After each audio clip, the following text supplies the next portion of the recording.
Bismillahirrahmanirrahim. Alhamdulillahirabbil alamin. Assalatu wassalamu ala asyrafil anbiya'i wal mursalin sayyidina Muhammadin wa ala alihi washabbihi ajmain. Puji syukur kehadirat Allah Subhanahu wa taala yang tak terhingga, nikmatnya yang diberikan kepada kita sekalian, dan salawat dan salam semoga terlimpah curahkan kepada junjungan kita Nabi Muhammad SAW. Semoga terlimpah curahkan salat dan salam kepada sahabat, keluarganya, dan para pengikutnya hingga akhir zaman. Di materi yang pertama ini kita akan membahas sebuah kitab yang berjudul Al-Muyassar fi Ilmin Nahwi, yang ditulis oleh Ustadz Aceng Zakaria bin Ahmad Qurhi, yang mana kitab ini merupakan kitab yang menjelaskan ilmu bahasa Arab, yakni ilmu nahwu.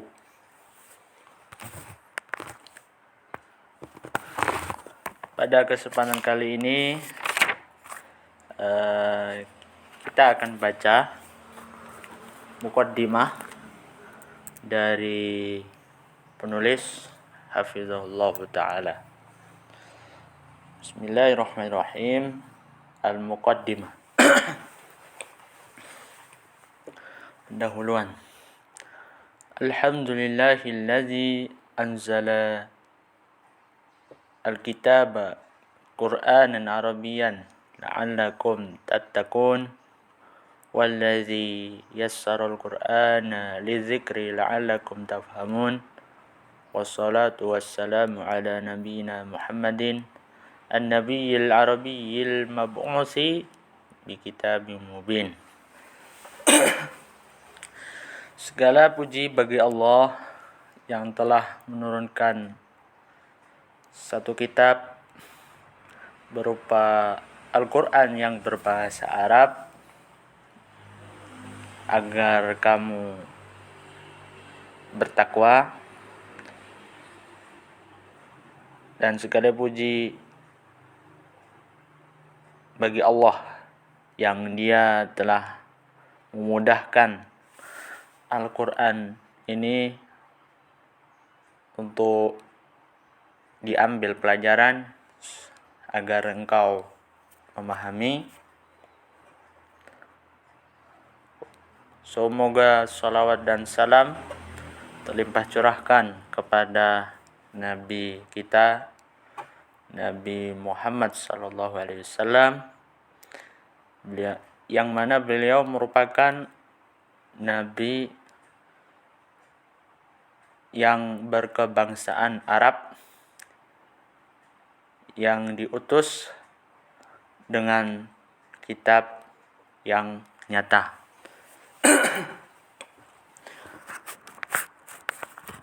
Kemudian beliau setelah menyampaikan khutbatul hajah, beliau mengatakan wa ba'du. Kemudian daripada itu, fa inna hajatal muslimi ila ma'rifati qawaidil lughatil arabiyyati daruriyatun jiddan. Ustadz Aceng Zakaria mengatakan bahwasanya kebutuhan seorang muslim itu terhadap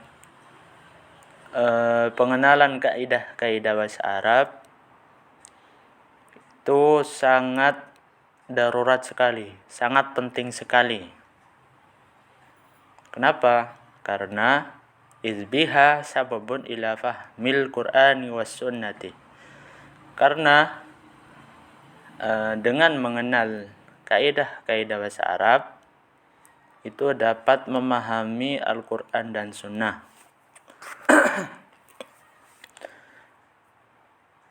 Waqad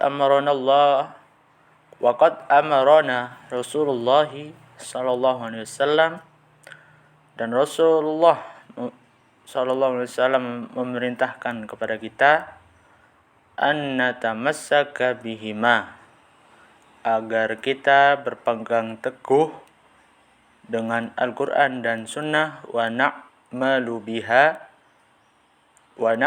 bima fihima, dan kita juga diberitakan oleh Rasulullah untuk mengamalkan Al-Quran dan As-Sunnah. Wala yumkinu an nafhamahuma, dan tidak mungkin kita bisa memahami keduanya, tidak mungkin kita bisa memahami Al-Quran dan Sunnah fahman tamman, dengan pemahaman yang sempurna, illa ba'da ma'rifati qawaidil lughatil arabiyyah, kecuali setelah mengenal kaidah-kaidah bahasa Arab. Kemudian beliau mengatakan, mazala aksaru al-muslimina ya'taqiduna anna qawaidal lughatil arabiyyati ala janibi kabirin minas su'ubati wat ta'qidi, bihaitsu yata'azzaru ala ayyi syakhsin an ayyafhamaha ma lam yatakhassas fi dirasatiha. Dan banyak dari kalangan kaum muslimin yang masih mempunyai keyakinan bahwasanya memahami kaidah bahasa Arab itu sangatlah sulit dan rumit, sehingga terhalangi orang-orang yang ingin memahami bahasa Arab, kecuali orang yang khusus mempelajari bahasa Arab. Jadi banyak dari kaum muslimin itu menganggap bahasa Arab itu sangat sulit, kecuali dia itu kuliah di jurusan yang khusus mempelajari bahasa Arab. Nah, begitu kata Ustadz Aceng Zakaria. Nah, kemudian selanjutnya beliau dari permasalahan itu beliau memberikan solusi di kalimat berikut ini. Fahadza kitabun al-muyassaru fi ilmin nahwi. Nah, untuk menepis keyakinan-keyakinan yang telah beliau sampaikan tadi, beliau menyampaikan solusi. Fahadza kitabun al-muyassaru fi ilmin nahwi. Maka inilah kitab al-muyassar fi ilmin nahwi. Al-muyassar itu artinya yang dimudahkan. Beliau menamai kitab ini dengan harapan semoga yang mempelajari ilmu nahwu itu bisa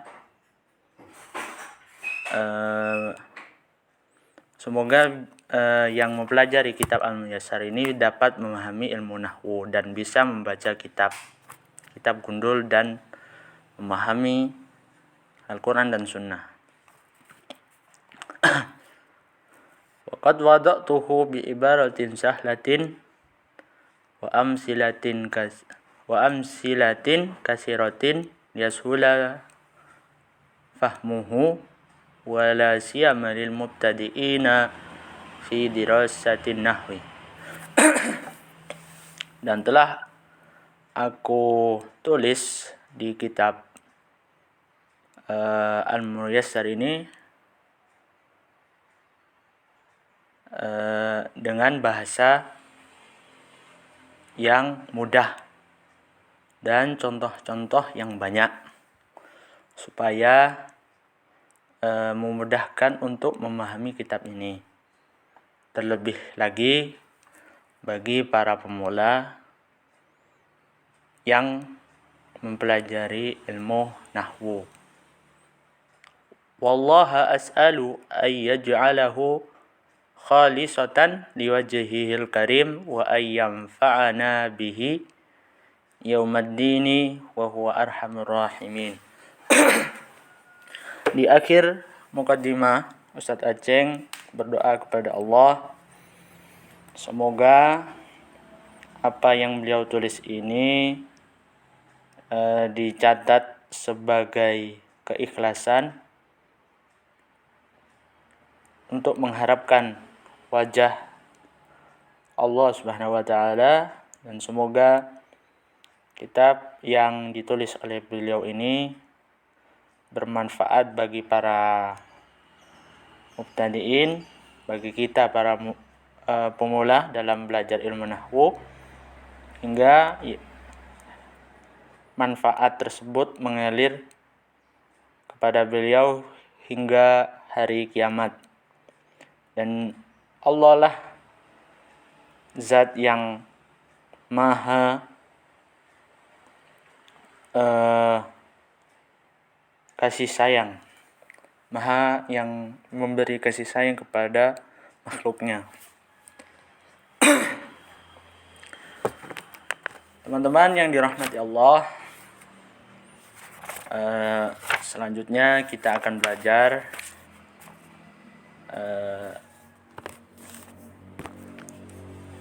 tentang nahwu. Di materi yang pertama ini kita akan bahas huruf. Huruf yang dalam bahasa Indonesia itu partikel terkecil, ya kan? Di bahasa Arab juga ada.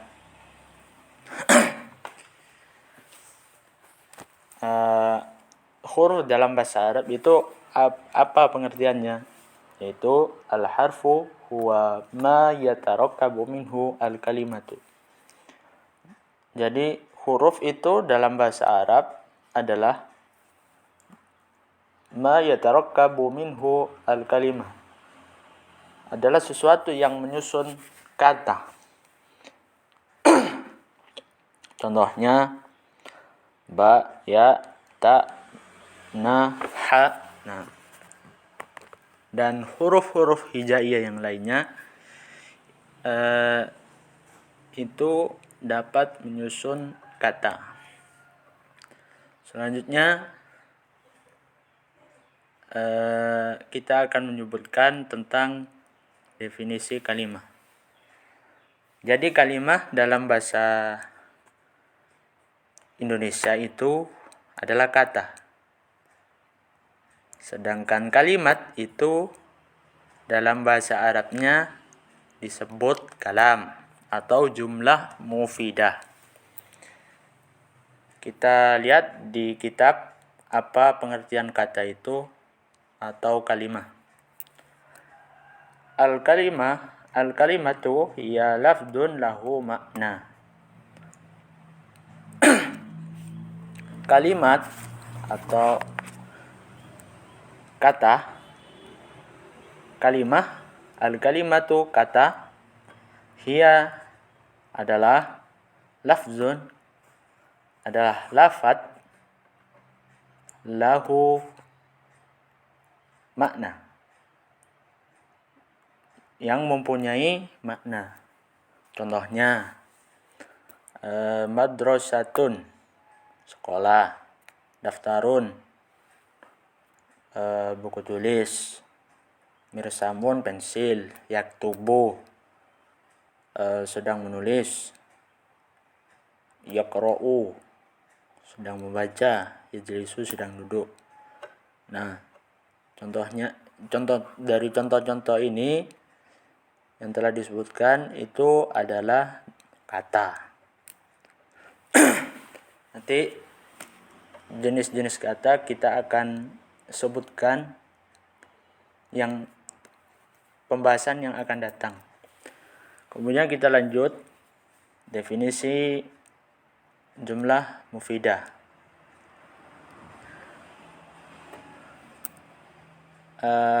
Al-jumlah mufidah itu bisa disebut juga, bisa diartikan dengan kalimat sempurna.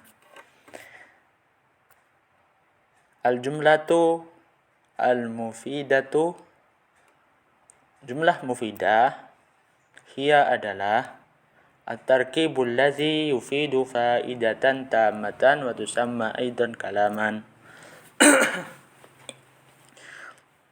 Mislu huwa yajlisu 'alal kursi, ana aktubu fi daftari.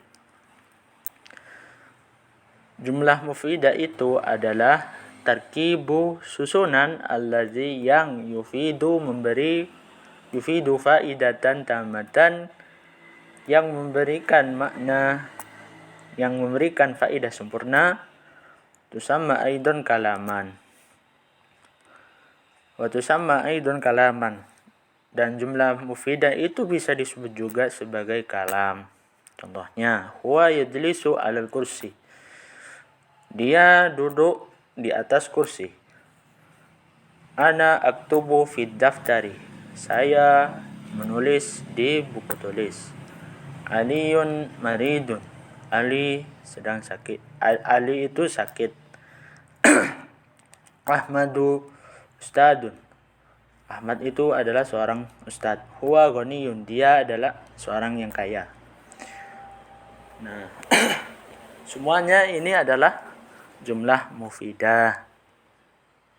Syarat-syarat dikatakan jumlah mufidah itu ada 4. Dia harus mempunyai lafadz.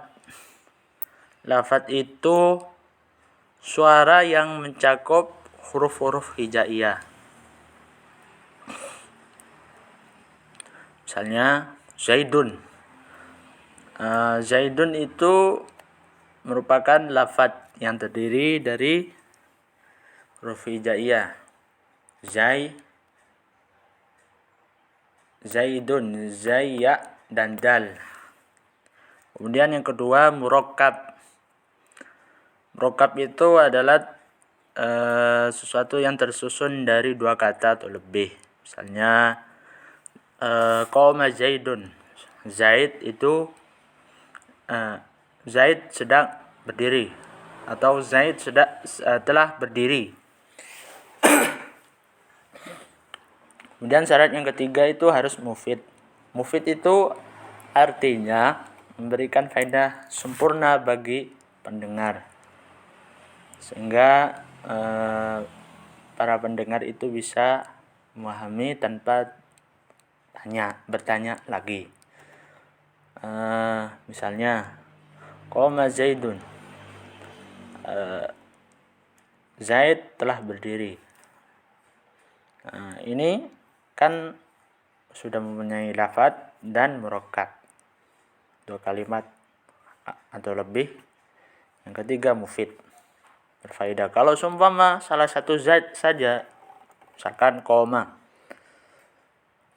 telah berdiri. Nah, siapa yang telah berdiri? Kan ini membuat si pendengar itu bertanya-tanya.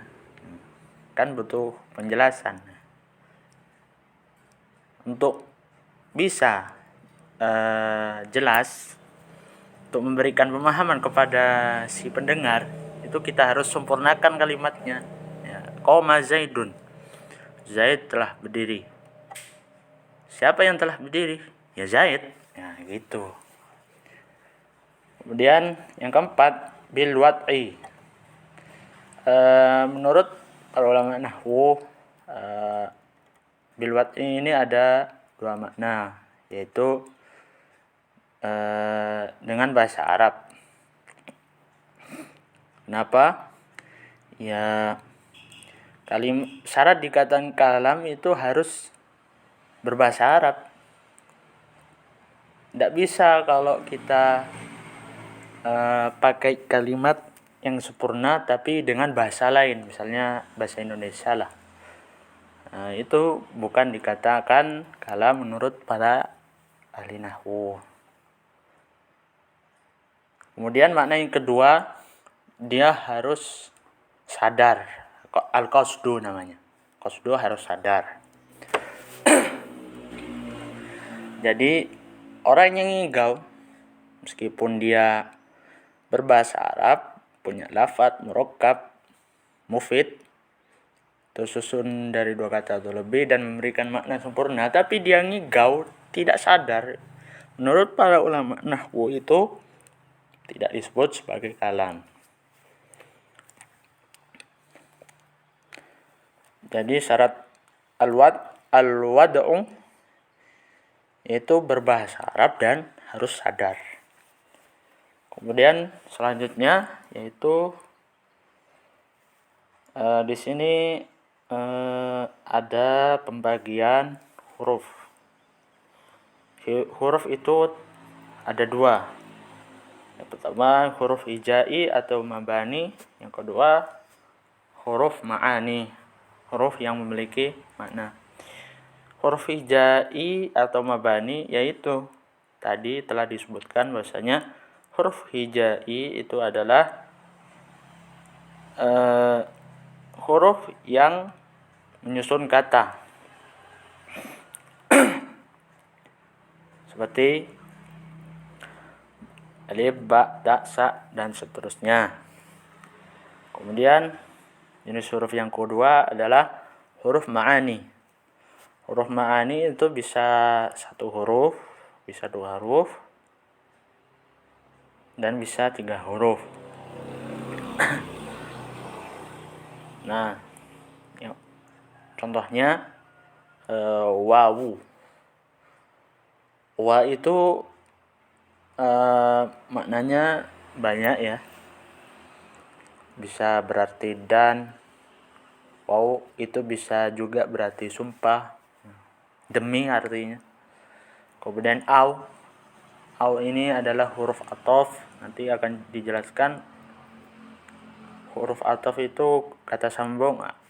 Kalau diterjemahkan ke dalam bahasa Indonesia itu atau artinya. Summa artinya kemudian, min itu dari. Dan cukup sekian pembahasan kali ini. Semoga bisa bermanfaat. Untuk pembahasan berikutnya adalah anwa'ul kalimati.